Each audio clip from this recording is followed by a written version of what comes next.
Baik, bismillahirrahmanirrahim. Assalamualaikum warahmatullahi wabarakatuh. Hari ini saya dan teman-teman akan mempresentasikan tentang pembangunan pemerintahan umum dan pembinaan wilayah dalam otonomi daerah. Sebelumnya, perkenalkan nama saya Fiana Nuzahra. Perkenalkan, nama saya Agnesli Maharani Ismulyanto. Perkenalkan, nama saya Najwa Fatana.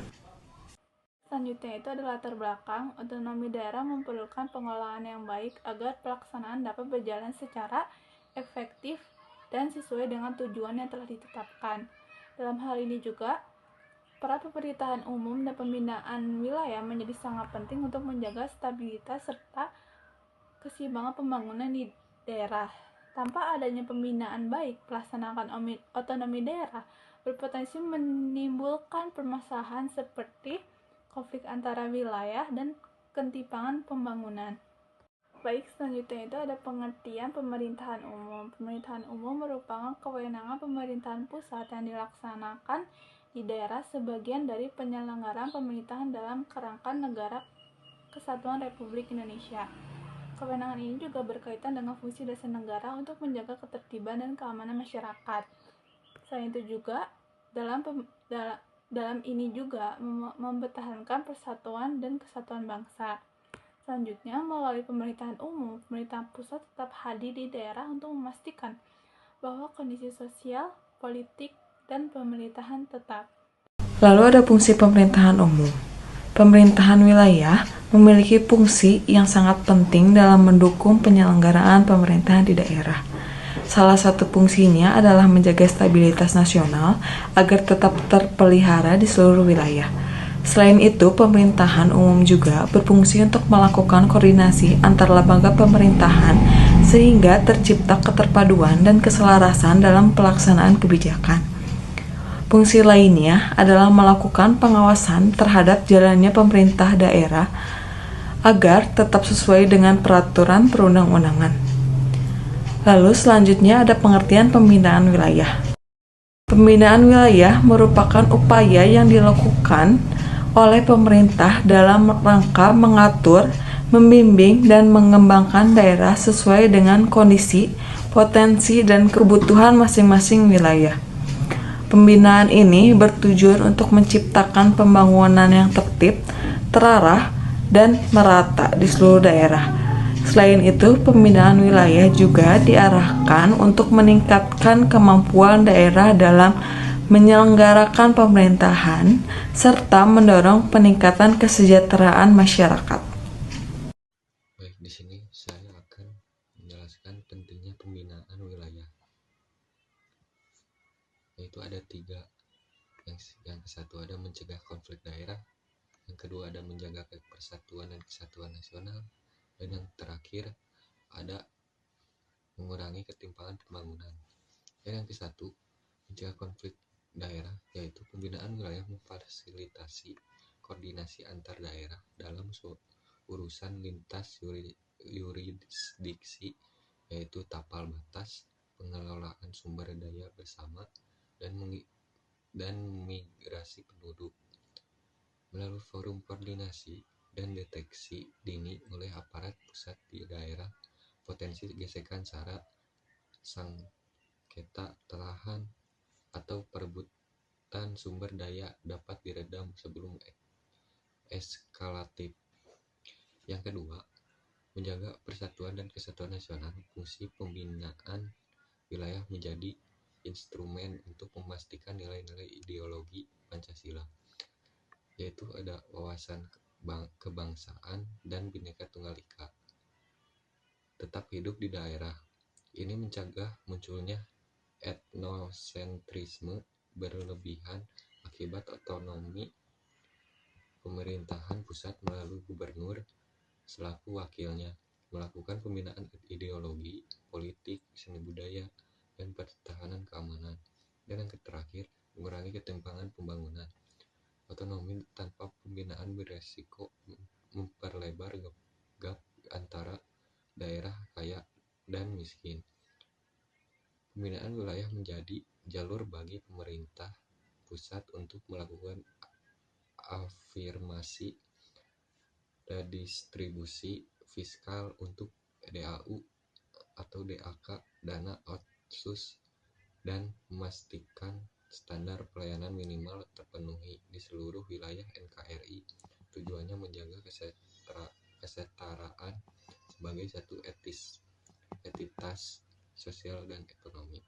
Di sini ada pola pembinaan wilayah. Yang ke-1 ada pembinaan administratif. Lalu yang kedua ada pembinaan pembangunan. Dan yang ketiga ada pembinaan sosial masyarakat. Yang ke-1 ada pembinaan administratif, merupakan pembinaan terkait struktur ketenagaraan dan tata kelola pemerintahan. Tujuannya untuk memastikan pelaksanaan tugas pemerintah pusat di daerah berjalan sesuai sistem negara kesatuan.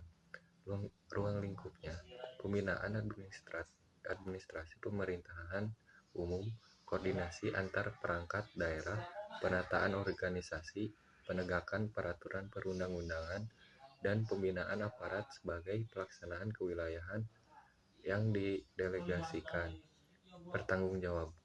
Pertanggungjawaban pelaksanaan aspek ini melampaui kewenangan daerah otonom. Dan yang kedua, pembinaan pembangunan merupakan pembinaan untuk menjamin arah pembangunan daerah tetap selaras dengan pembangunan nasional sebagai satu entitas.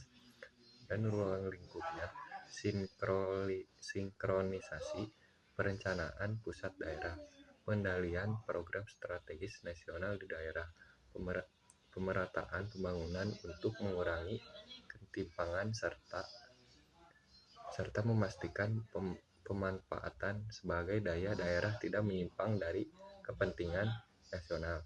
Prinsipnya untuk kesejahteraan daerah, namun dalam koridor subsistem nasional.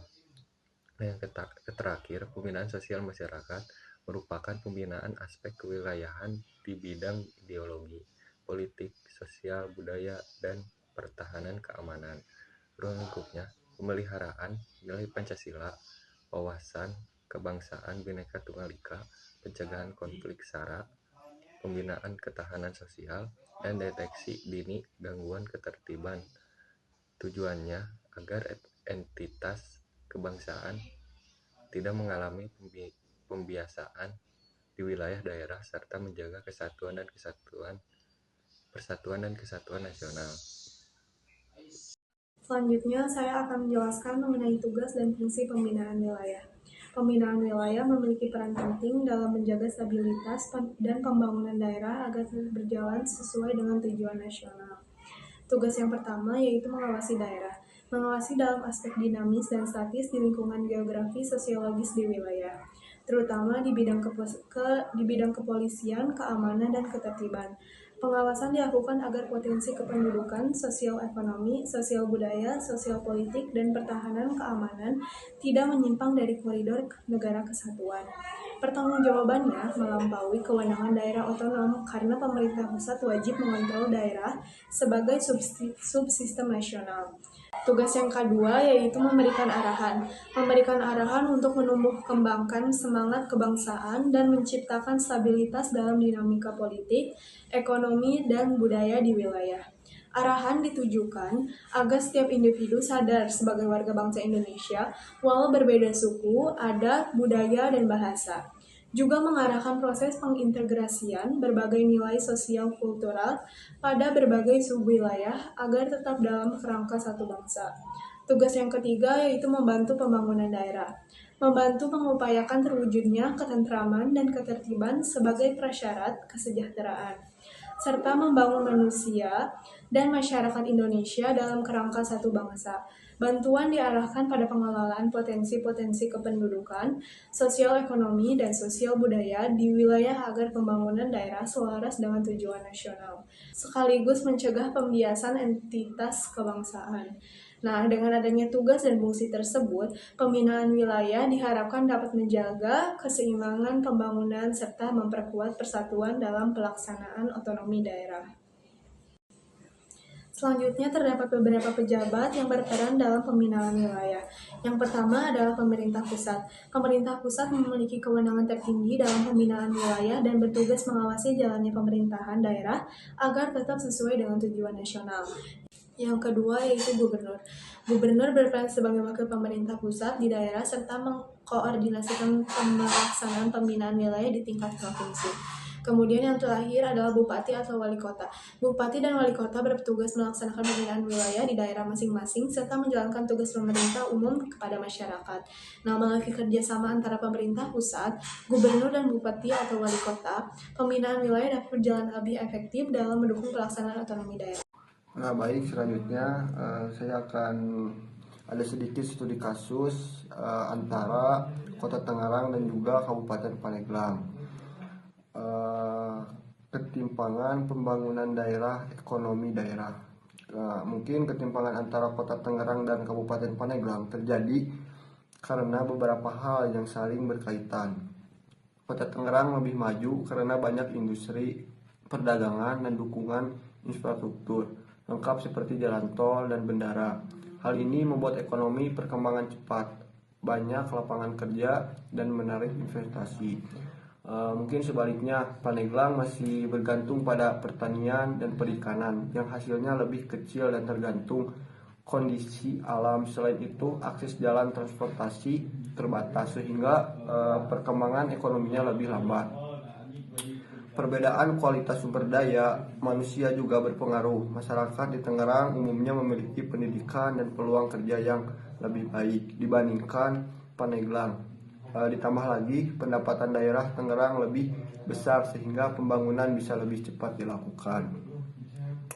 Jadi ketimpangan ini terjadi karena perbedaan ekonomi, infrastruktur, kualitas SDM, kemampuan keuangan daerah, dan kebijakan pemerintah. Untuk mengatasinya, perlu pembangunan yang lebih merata, terutama di daerah seperti Pandeglang. Nah, mungkin ada yang selanjutnya ada analisis kelompok. Yang satu, pembinaan wilayah di Indonesia masih belum merata, belum optimal karena masih ada perbedaan kapasitas antara daerah. Pemerintah pusat memang memiliki peran melalui pemerintah umum, belum berjalan maksimal di semua wilayah. Yang kedua, masih ada konflik dan ketimpangan. Kurangnya pembinaan wilayah menyebabkan potensi konflik seperti sengketa lahan dan perebutan sumber daya. Selain itu, ketimpangan pembangunan juga terlihat jelas. Contohnya antara Kota Tangerang dan Kabupaten Pandeglang maju karena industri dan infrastruktur, sedangkan Pandeglang tertinggi karena keterbatasan akses ekonomi dan kualitas SDM. Yang ketiga, harus ditingkatkan agar ekonomi daerah berjalan efektif melalui peningkatan koordinasi, pengawasan, dan pemerataan kebijakan pembangunan. Nah, mungkin untuk kesimpulannya, pemerintah umum dan pembinaan wilayah sangat penting karena menjadi bagian dari pengelolaan otonomi daerah yang menjaga ketertiban, keamanan, serta kesatuan bangsa. Yang kedua, berperan menjaga stabilitas dan pembangunan melalui koordinasi, pengawasan, pencegahan konflik, serta pemerataan pembangunan agar tidak terjadi ketimpangan antar daerah.